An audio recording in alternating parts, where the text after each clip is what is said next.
கிறிஸ்துவுக்குள் பிரியமான அன்பு தேவ பிள்ளைகளே, ஆண்டவராகிய இயேசு கிறிஸ்துவின் நாமத்தினாலே உங்களுக்கு என் அன்பின் வாழ்த்துக்கள். இந்த புதிய மாதத்தை கர்த்தர் நமக்கு காணும்படியாய் கிருபை கொடுத்ததுக்காய் நான் கர்த்தரை ஸ்தோத்திரிக்கிறேன்.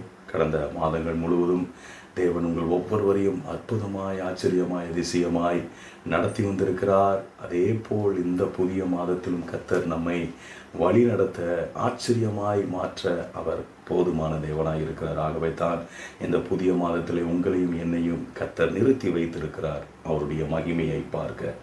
ஆமென். இந்த புதிய மாதத்திற்கென்று தேவ சமூகத்தில் நான் காத்திருந்து ஜெபித்த பொழுது, அருமையான தேவ ஜனங்களே, நமக்கென்று ஆண்டவர் கொடுத்த அந்த வார்த்தையை இந்த நாளில் உங்களுக்காக நான் வாசிக்க இருக்கிறேன். வெளிப்படுத்தின விசேஷம் 21 அதிகாரம் அதனுடைய 5வது வசனத்தை வாசிக்கும் பொழுது, the book of Revelation chapter 21 verse 5, நான் சகலத்தையும் புதிதாக்குகிறேன் என்றார் என்று சொல்லப்பட்டிருக்கிறது. I make all things new. I make all things new. ஆமென். இந்த புதிய மாதத்திலே கடந்து வந்திருக்கிற உங்கள் ஒவ்வொருடைய வாழ்க்கையிலும் கர்த்தர் சகலத்தையும் புதிதாக்க போகிறார். நம்முடைய வாழ்விலே சில வேளையிலே சில காரியங்கள் இன்னும் நடக்கவில்லையே என்று சொல்லி அநேக நாட்களாக, மாதங்களாக ஆண்டவர் நமக்கு கொடுத்துதான் அந்த வாக்கு தத்தத்தை பற்றி கொண்டு, அந்த வாக்கு தத்தத்தை உறுதியோடு, நம்பிக்கையோடு, விசுவாசத்தோடு தேவ சமூகத்தில் தொடர்ந்து நாம் காத்து கொண்டிருக்கிற நம்முடைய வாழ்விலே கர்த்தர் அந்த ஒரு காரியத்தை மாத்திரமல்ல, அந்த ஒரு சூழ்நிலைகளை மாத்திரமல்ல, நம்முடைய வாழ்க்கை முழுவதுமே, நம்முடைய சரித்திரத்தையே ஆண்டவர் தலை கீழாக, எல்லா கண்களுக்கும் பார்க்கத்தக்கதாக, ஹல்லேலூயா, எந்தெந்த இடங்களில் எல்லாம் நீங்கள் இந்த சூழ்நிலை மூலம் கஷ்டப்பட்டீர்களோ, வேதனைப்பட்டீர்களோ, இவர்கள் எல்லாம் பார்த்து என்னை பரியாசம் பண்ணினார்கள் என்று சொல்லி நினைத்தீர்களோ, அவ்வளவாய் கர்த்தர் சகலத்தையும் கர்த்தர் புதிதாக்க போகிறார். The Lord is going to change all things new. ஆமென். இந்த புதிய மாதத்தில் விசுவாசத்தோடு இருக்கிற உங்க வாழ்விலே, ஹல்லேலூயா, தேவனை நம்பி இருக்கிற, தேவனை விசுவாசிக்கிற உங்க வாழ்விலே கர்த்தர் சகலத்தையும் புதிதாக்க போகிறார். உங்களுடைய கண்ணீருக்கு கர்த்தர் இந்த புதிய மாதத்திலே நிச்சயமாய் பதிலை கர்த்தர் தரப்போகிறார். ஏனென்றால் நம்முடைய தேவன் ஆச்சரியமான தேவன், அதிசயமான, அவருடைய நாமமே அதிசயமான நாமம். அவர் செய்கிற எல்லா காரியமே அது ஆச்சரியமாகத்தான் இருக்கும். சாதாரணமாய் அவர் செய்கிற தேவன் அல்ல, சாதாரணமான தேவன் அல்ல. நம்முடைய தேவன் ஆச்சரியமான தேவன், அதிசயமான தேவன். ஆகவே அவர் செய்கிற ஒவ்வொரு காரியமும் நம்முடைய வாழ்க்கையிலே ஆச்சரியமாக, அதிசயமாகத்தான் இருக்கும். அதனால தான் அவர் இந்த புதிய மாதத்திலே கர்த்தர் நமக்கு தருகிற வார்த்தை, சகலத்தையும் புதிதாக்குகிறேன். சகல காரியங்களிலும் நம்முடைய வாழ்க்கையில அநேக ஆண்டுகளாக, அநேக மாதங்களாக நம்முடைய ஊழியத்தில், நம்முடைய பிஸ்னஸில், அல்லது நீங்கள் பார்த்து கொண்டிருக்கிற உங்கள் வேலை ஸ்தலங்களில் என்ன இந்த காரியத்தில் மாத்திரம் இன்னும் எனக்கு பரிபூர்ணமான விடுதலை இல்லையே என்று சொல்லி வாஞ்சையோடு, தாகத்தோடு, சில நேரங்களில் சோர்ந்து கூட போய், அல்லேலூயா, தேவனை விட்டு பிரியக்கூடிய சூழ்நிலை கூட வந்த போதிலும் தேவன் திரும்ப அந்த வாக்கு தத்தத்தை நமக்கு நினைப்பூட்டி, அந்த வார்த்தையை நமக்கு நினைப்பூட்டி, அல்லேலூயா, திரும்ப நம்மை தட்டி எழுப்பி இந்த புதிய மாதத்திலே நம்மை நிலைநிறுத்துவதற்கு உண்டான பெரிய நோக்கம் என்னவென்றால் சகலத்தையும் அவர் புதிதாக்க போகிறார். அன்பு தேவ பிள்ளைகளே, ஆதியாகமம் புஸ்தகம், த புக் ஆஃப் ஜெனிசிஸ் 1 அதிகாரம் 2வது வசனத்தை பார்க்கும் பொழுது அங்கே சொல்லப்பட்டிருக்கிறது, பூமியானது ஒழுங்கின்மையும் வெறுமையுமாய் இருந்தது என்று சொல்லப்பட்டிருக்கிறது. இந்த பூமி பாருங்க, ஒழுங்கின்மையும் வெறுமையுமாய் இருந்தது. ஆண்டவர் எப்பொழுதுமே வெறுமையானவைகளை, ஒழுங்கினமாய் இருக்கிற காரியங்களை, வெறுமையாய் இருக்கிற காரியங்களை, ஒன்றுமே இல்லை, எல்லாம் முடிந்தது என்று சொன்னதுக்கு பின்பாகத்தான் ஆண்டவர் தம்முடைய கரத்தின் மகிமையை வெளிப்படுத்துவார். எப்பொழுதுமே நம்முடைய வாழ்க்கையிலே ஒரு சின்ன காரியங்களுக்காக நாம் ஜெபிக்கும் பொழுது அந்த காரியம், அந்த நம்மை சுற்றி இருக்கிற ஜனங்கள், நம்முடைய குடும்பத்தார்கள், நம்முடைய இனஜன பந்துக்கள் எல்லாரும் நம்மை பார்த்து இவங்க வாழ்க்கை அவ்வளோதான், இவங்க குடும்பமே அவ்வளோதான், இவங்க பிள்ளைகளுடைய காரியம் அவ்வளோதான் அப்படின்னு சொன்னதுக்கு பின்பாகத்தான் பாருங்க, கர்த்தருடைய மகிமையை ஆண்டவர் விளங்க செய்ய போகிறார். ஆமென். இல்லாதவைகளை இருக்கிறவைகளாய் அழைக்கிற தேவன் நம்முடைய தேவன். நாம் ஆராதிக்கிற தேவன், நாம் அப்பா என்று கூப்பிடும் பொழுது உடனே நமக்கு அவர் பதில் செய்கிற தேவன். பாருங்க, அநேக நாட்களாக, அநேக மாதங்களாக, அநேக வருடங்களாக கூட நீங்கள் ஜெபித்து கொண்டே இருக்கலாம். அநேக காரியங்களுக்காக நான் ஜெபித்திருக்கிறேன், ஆனால் எல்லா காரியங்களும் எனக்கு விடுதலை உண்டாயிருச்சு. ஆனால் இந்த காரியத்தில் மாத்திரம் இன்னும் எனக்கு பல ஆண்டுகளாக, மாதங்களாக, தலைமுறைகளாக கூட எனக்கு ஏன் விடுதலை இல்லை என்று சொல்லி தாகத்தோடு, வாஞ்சையோடு, ஒரு ஏக்கத்தோடு வந்திருக்கிற அன்பு தேவ பிள்ளைகளுக்கு ஆண்டவர் சொல்லுகிற வார்த்தை, அவர் சகலத்தையும் புதிதாக்க போகிறார். ஏனென்றால் ஒவ்வொரு காரியத்தை செய்யும் பொழுது அவருக்கு ஒரு சில நேரங்கள், ஒரு பர்ஃபெக்ட் டைம் ஆண்டவர் எதிர்பார்க்கிறார். ஏற்ற வேளையை ஆண்டவர் எதிர்பார்க்கிறார். ஏற்ற நேரத்தை அவர் எதிர்பார்த்து அந்த குறித்த நேரத்திலே, குறித்த காலங்களிலே ஆண்டவர் தம்முடைய மகிமையை அவர் விளங்க பண்ண அவர் போதுமான தேவனாக இருக்கிறார். பாருங்க, அல்லது என்னுடைய வாழ்க்கையை எடுத்துக்கொண்டா அநேக நேரங்களிலே தேவ சமூகத்தில் நான் ஜெபிப்பது உண்டு, தொடர்ந்து உபவாசித்து ஜெபிப்பது உண்டு. அப்படி நான் ஜெபிக்க கொண்டிருக்கும் பொழுது, தேவைகளுக்காய் நான் ஜெபித்து கொண்டிருக்கும் பொழுது, எந்த மனிதரிடத்தில் நான் என் தேவைகளை நான் சொல்லுவதில்லை.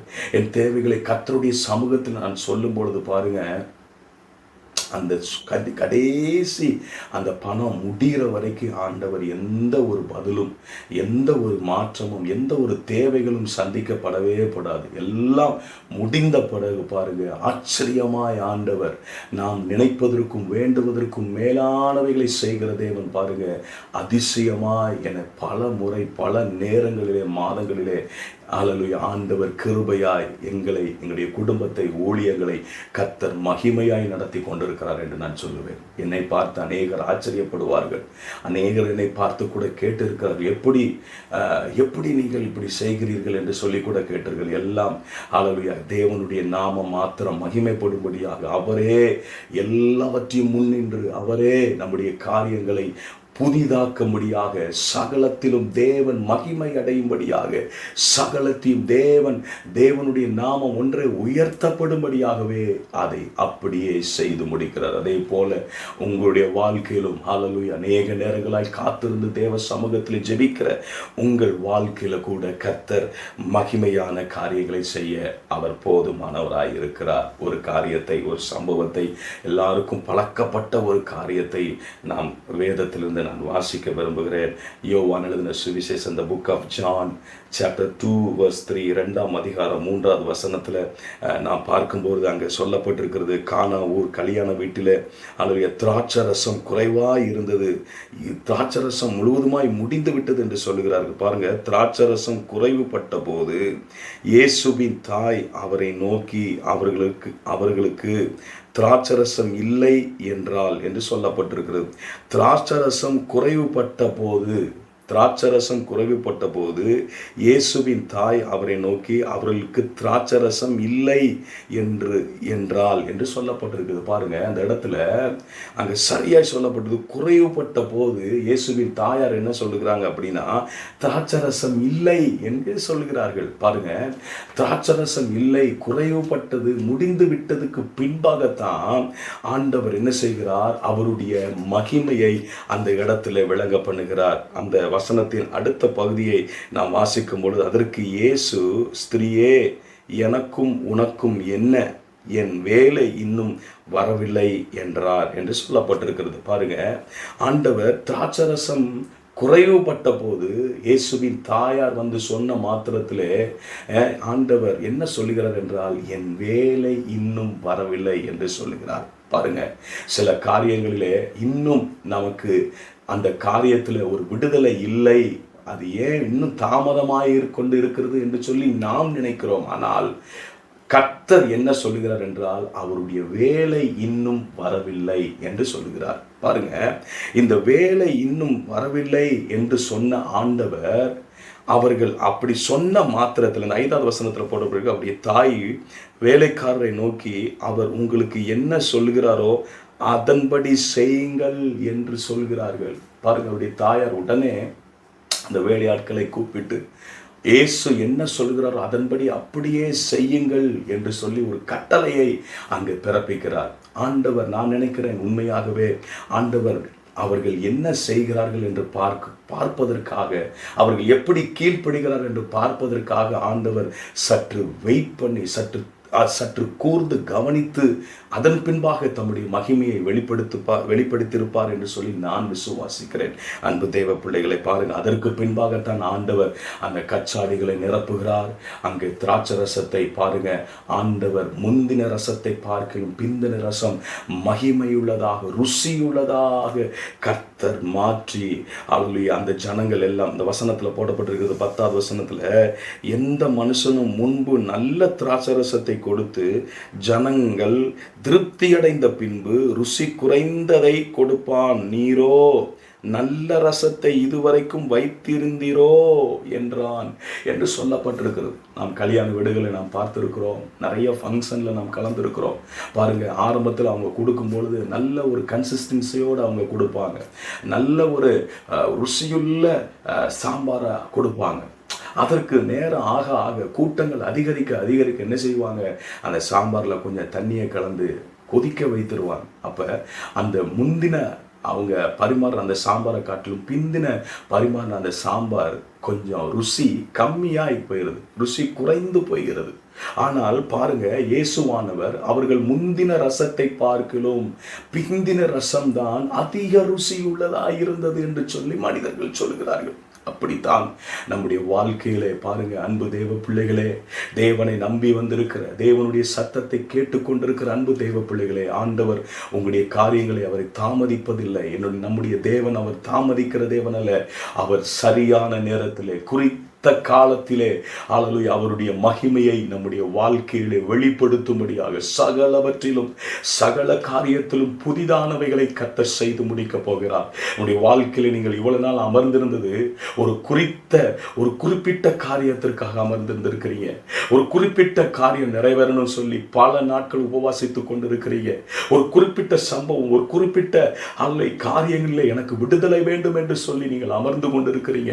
விடாப்படியா பற்றி கொண்டிருக்கிறீங்க, அதிகமாய் துதித்து கொண்டிருக்கிறீங்க, அதிகமாய் தேவனை நோக்கி கதறி கொண்டிருக்கிறீங்க. அந்த கதறலை என் தேவன் கேட்டபடினாலே இந்த 4வது மாதத்திலே ஹல்லேலூயா சகலவற்றிலும் சகலத்திலும் கர்த்தர் புதியவைகளை கர்த்தர் காண செய்ய போகிறார். ஒரு காரியம் அல்ல, 2 காரியம் அல்ல, சகலத்தையும் உங்க வாழ்க்கையே தலைகீழாக. அப்படிதான் சொல்லப்பட்டிருக்கு. பூமி வெறுமையாய் இருந்தது, ஒழுங்கின்மையாய் இருந்தது. அந்த ஒழுங்கின்மையும் வெறுமையாய் இருந்த பூமியை ஆண்டவர் ஒரு புதியதாய் அழகாய் ஆண்டவர் படைத்தது போல உங்க வாழ்க்கையை, உங்களுடைய குடும்பத்தை, உங்களுடைய பிசினஸ், உங்களுடைய ஊழியத்தை ஆண்டவர் எல்லாவற்றையும் புதிதாக மாற்றப் போகிறார். இந்த 2025ஆம் ஆண்டு ஹல்லேலூயா தேவனை நம்பி இருக்கிற தேவனுடைய பிள்ளைகளுடைய வாழ்விலே, தேவனுடைய சமூகத்தில் அமர்ந்திருக்கிற தேவனுடைய பிள்ளைகளுடைய வாழ்விலே, ஹல்லேலூயா அபிஷேகம் பண்ணப்பட்ட தேவனுடைய பிள்ளைகளுடைய வாழ்விலே, தேவனை நம்பி தேவனை நோக்கி அமர்ந்திருக்கிற தேவனுடைய பிள்ளைகளுடைய வாழ்விலே சகல காரியத்திலும் கர்த்தர் புதியவர்களை கர்த்தர் காண செய்ய போகிறார். ஒரு காரியம் அல்ல, 2 காரியம் அல்ல, உடைய காரியங்கள் எல்லாவற்றிலும் சகலத்தையும் கர்த்தர் புதிதாக்க போகிறார். லாசரு வியாதிப்பட்டிருக்கும் பொழுது ஆண்டவர் வரவில்லை. அவன் மரித்து 4 நாள் கழித்துதான் அந்த ஸ்பாட்டுக்கு அவர் வருகிறார். ஆனால் அந்த லாசருவை அங்கே போடப்பட்டிருக்கிறது சிநேகிதர் என்று சொல்லி போடப்பட்டிருக்கிறது. அந்த சிநேகிதராகி அந்த லாசருக்கு அவர் என்ன செய்திருக்கணும், தகவல் கொடுத்த உடனே வந்திருக்கணும். தகவல் கொடுத்த உடனே அந்த ஸ்பாட்டில், அந்த நிமிடத்தில் அவர் வந்திருக்கணும். ஆனால் சிநேகிதருக்கு ஆண்டவர் லேட் பண்ணினார், சிநேகிதருக்கு ஆண்டவர் தாமதித்தார். எதற்கு தாமதம்? இந்த தாமதம் அவருடைய மகிமை விளங்கும்படியாக, எல்லாவற்றையும் புதிதாய் மாற்றும்படி, சகலத்தையும் புதிதாய் மாற்றும்படியாக he was waiting for the right time. சரியான நேரத்திற்காய் அவர் அமர்ந்து காத்து கொண்டிருந்தார். சிநேகிதனுக்காய் அமர்ந்திருந்தார். அந்த பகுதியை நீங்கள் வாசிக்கும் பொழுது இயேசு கண்ணீர் விட்டார் என்று சொல்லப்பட்டிருக்கிறது. பாருங்க, தன் சிநேகிதருக்காய் கண்ணீர் விட்ட இயேசு இன்றைக்கு நமக்காக ஹல்லேலூயா பிதாவினிடத்தில் அவர் கண்ணீர் விடுகிறார். அவர் ஹல்லேலூயா நமக்காய் அவர் பரிந்து பேசுகிறார். நம்முடைய ஜெபங்கள், நம்முடைய துதிகள் ஹல்லேலூயா அவரை சும்மா உட்கார விடவில்லை. அவரை ஹalleluya அவருடைய சிங்காசனத்திலிருந்து எழுந்து சகலத்தையும் ஹalleluya சகல காரியங்களையும் நம்முடைய வாழ்க்கையில, நம்முடைய குடும்பத்தில், நம்முடைய பிசினஸ்ல, ஹalleluya நம்முடைய ஊழியத்தில் இருக்கிறதான எல்லா காரியங்களையும், பழைய காரியங்கள் ஹalleluya பாதியிலே முடிந்ததான காரியங்கள், காவாசியில முடிந்ததான காரியங்கள், ஒன்றுமே துவங்க எதுவுமே இல்லை என்று சொல்லி வெறுமையா இருக்கிறீர்களோ, கர்த்தர் இப்பொழுதுதான் சரியான நேரத்தை இந்த மாதத்திலே நமக்காய் கொடுத்திருக்கிறார். தேவ சமூகத்திலே காத்திருக்கிற பிள்ளைகளுடைய வாழ்விலே தரிசனத்தை நிறைவேற்ற போகிறார். தேவ சமூகத்திலே காத்திருக்கிற தேவனுடைய பிள்ளைகளுடைய வாழ்க்கையிலே, அவருடைய வாழ்க்கையிலே, அவருடைய ஹalleluya சரீரத்திலே, ஹalleluya தனிப்பட்ட வாழ்க்கையிலே, அவருடைய குடும்ப வாழ்க்கையிலே சகலத்தையும் கர்த்தர் புதிதாக்க போகிறார். சகலவற்றையும் நீங்கள் புதிதாய் மாற்ற போகிறார் என் ஆண்டவர். எதற்கு தெரியுமா? அப்பொழுதுதான் தேவனுடைய மகிமை வெளிப்படும். லாசருடைய வாழ்க்கையில் 4 நாளுக்கு பின்பதாக தான் ஹalleluya தேவனுடைய மகிமை வெளிப்படுத்துகிறது. சிநேகிதனுடைய வாழ்வு அப்படித்தான் இருக்கும். நீங்கள் சரியாய் புரிந்து கொள்ளுங்கள். உங்களுடைய வாழ்க்கையிலே ஆண்டவர் அல்லது சில காரியங்களை, இன்னும் ஆண்டவருடைய மகிமையை, அற்புதங்களை நீங்கள் காணவில்லை என்றால் நீங்கள் நன்றாய் புரிந்து கொள்ளுங்கள். நீங்கள் சிநேகிதராய் இருக்கிறீர்கள் இயேசுவுக்கு. உங்களை ஆண்டவருக்கு ரொம்ப பிடித்திருக்கிறது என்ற அர்த்தம். உங்களை ஆண்டவருக்கு ரொம்ப பிடித்திருக்கிறதுனால உங்க வாழ்க்கையில, உங்க ஊழியத்துல, மற்ற ஊழியத்துல செய்தது போல ஆண்டவர் செய்ய மாட்டாரு. மற்ற குடும்பத்துல செய்தது போல ஆண்டவர் செய்ய மாட்டாரு. மற்ற தனிப்பட்ட நபருக்கு அல்லது உடன் விசுவாசிகளுக்கு ஆண்டவர் செய்தது போல செய்ய மாட்டாரு. உங்களுக்கு வித்தியாசமாய் செய்ய போறார். லாசருக்கு அப்படிதான் அந்த சிநேகிதருக்கு வித்தியாசமாய் செய்தார். மகிமையானதை செய்தார். என் தேவன் சகலத்தையும் புதிதாக்க போகிறார். அன்பு தேவ பிள்ளைகளே, நாம் எதற்காய் சோர்ந்து போகிறோம்? இன்றைக்கு பிசாசானவன் ஹalleluya நடக்காத ஹalleluya ஒரே ஒரு காரியத்தை ஹalleluya பூத கண்ணாடி போட்டு காண்பித்து அநேக நேரங்களிலே தேவன் மேல் வைத்திருக்கிற விசுவாசத்தை கலங்கடித்துக் கொண்டிருக்கிறானா? அவனை பார்த்து சொல்லுங்க, பொல்லாத சாத்தானே, ஆண்டவர் என்னோடு கூட இருக்கிறார். தாவீது அந்த யுத்த களத்தில் போய் நிற்கும் பொழுது இயேசுவின் நாமத்தை அவன் உச்சரித்தான். இயேசுவின் நாமத்தை அவன் சொன்ன பொழுதே அங்க தேவனுடைய வல்லமை விழுந்தது. பெலிஸ்தரின் தலையை ஹalleluya நறுக்கி போடும்படியாக சத்துருவின் கிரியைகளை கர்த்தர் நிர்மூலம் பண்ணினார். அதே போல சகலவற்றையும் கர்த்தர் புதிதாக்கி உங்களுடைய சத்துருக்களின் வல்லமைகளை கர்த்தர் அதம் பண்ணி, ஹalleluya யுத்தம் கர்த்தருடையது. நீங்கள் கலங்காமல், பயப்படாமல் தைரியமாயிருங்கள். உங்களுக்காக என் தேவன் வழக்காடி கொண்டிருக்கிறார். உங்களுக்காய் நம்முடைய தேவன் யுத்தம் செய்து கொண்டிருக்கிறார். இஸ்ரவேலை ஆசீர்வதிப்பதே தேவனுக்கு பிரியம் என்று சொன்னாரே. ஹalleluya நம்மை மறந்துடுவாரா? மறக்க முடியாது. அவர் நம்மளை காக்கிறவர், உறங்குவதுமில்லை, தூங்குவதுமில்லை என்று சொல்லி இருக்கிறார். நிச்சயமாய் இந்த புதிய மாதத்திலே ஹalleluya சகலவற்றையும் அவர் புதிதாக்க போகிறார். இந்த வார்த்தையை கேட்டுக்கொண்டிருக்கிற அன்பு தேவ பிள்ளைகளே, ஹalleluya தேவ சமூகத்தில் இந்த வார்த்தையை ஹalleluya கேட்டுக்கொண்டிருக்கிற அன்பு தேவ ஜனமே, ஊழியர்களே, ஹalleluya கர்த்தர் உங்களோடு கூட பேசிக் கொண்டிருக்கிறார். எதற்காய் நீங்கள் கலங்கிக் கொண்டிருக்கிறீர்கள்? எதற்காய் நீங்கள் கண்ணீரோடு இருக்கிறீர்கள்? எதற்காய் நீங்கள் குழம்பிக் கொண்டிருக்கிறீர்கள்? இனி குழப்பம் இல்லை. இனி கர்த்தர் இந்த மாதத்திலே ஹalleluya உங்களுடைய குழப்பங்களுக்கு, உங்களுடைய ஹalleluya சந்தேகங்களுக்கு, ஹalleluya உங்களுடைய கண்ணீருக்கு, உங்களுடைய கண்ணீருக்கு, ஹalleluya உங்களுடைய ஜெபத்திற்கு, உங்களுடைய பல வருடங்களாய் காத்திருந்த தேவ சமூகத்தில் ஜெபித்த ஜெபங்களுடைய காரியங்கள் சகலவற்றையும் நீங்கள் திருப்பிக் கொள்ள, புதிதாக்க என் தேவன் உங்கள் நடுவே வந்திருக்கிறார். உங்கள் ஊழியத்தின் நடுவே உலாவுகிறார். உங்கள் குடும்பத்தின் நடுவே உலாவுகிறார். உங்களுடைய சரீரத்தை ஆண்டவர் தொடுகிறார். உங்களுடைய பிசினஸை ஆண்டவர் தொடுகிறார். உங்களுடைய குடும்பத்தை ஆண்டவர் தொடுகிறார். சகலத்தையும் புதிதாக்குகிற தேவன் இந்த புதிய மாதத்தில் நம்மை புதியவற்றை சகலத்தையும் ஆண்டவர் செய்து முடிக்க போகிறார். அன்பு தேவ பிள்ளைகளே, தேவனுடைய வார்த்தையை கேட்ட அன்பு தேவ பிள்ளைகளே, ஒவ்வொரு நாளும் ஹalleluya இதோ நான் சகலத்தையும் புதிதாக்குகிறேன் என்று சொன்ன இந்த வார்த்தையை அறிக்கை பண்ணி நீங்கள் தேவ சமூகத்தில் நீங்கள் ஜெபியுங்கள். நிச்சயமாய் ஹalleluya தேவனுடைய மகிமையை நீங்கள் பார்க்க போகிறீர்கள். நாம் எல்லாரும் கண்களை மூடி நாம் ஜெபிக்கலாமா? கிருபையும் இரக்கமும் நிறைந்த அன்பின் பிதாவே, ஆசீர்வதிக்கப்பட்ட அந்த நல்ல வேலைக்காய் நன்றி அப்பா.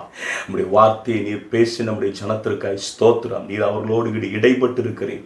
நீர் அவர்களை சந்தித்திருக்கிறீர். அப்படி இருதயங்களை அசைத்திருக்கிறீர். அப்படி விசுவாசத்தை நீ தட்டி எழுப்பியிருக்கிறீர். எஸ் லார்ட், அவருடைய வாழ்விலே, அவருடைய ஊழியத்தில், அவருடைய பிஸ்னஸ்ல, அவருடைய தனிப்பட்ட வாழ்க்கையிலே எதிர்பார்த்து கொண்டிருக்கிற எல்லா காரியங்களிலும், எல்லாவற்றிலும், சகலத்திலும் கர்த்தர் நீர் புதிதாக்கிக் கொண்டிருக்கிறீர் அப்பா. அதற்காக உமக்கு நாங்கள் நன்றி செலுத்துகிறோம்.